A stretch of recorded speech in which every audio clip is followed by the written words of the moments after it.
hari igihe uyu munsi umuntu avuga ijambo ry'Imana wenda yavuguruzwa akumva ni personal attack akumva niwe ubaye offended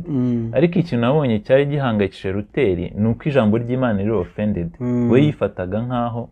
ntacyo ari cyo kuko yari azi ko uko Imana yamuhagurukije ishobora no guhagurukiza undi nuko rero kereka gusa nibanyemeza bakoresheje ubuhamya bwo mu byanditswe byera cyangwa ingingo yumvikana neza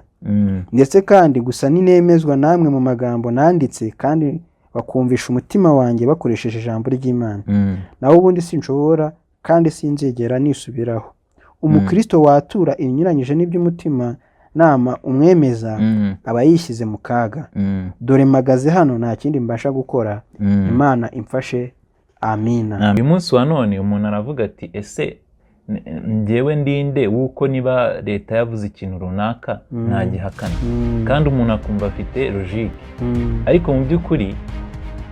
dukorera Imana nyir'ijuru n'isi niyo yimika abami ikabakuraho ikabashyiraho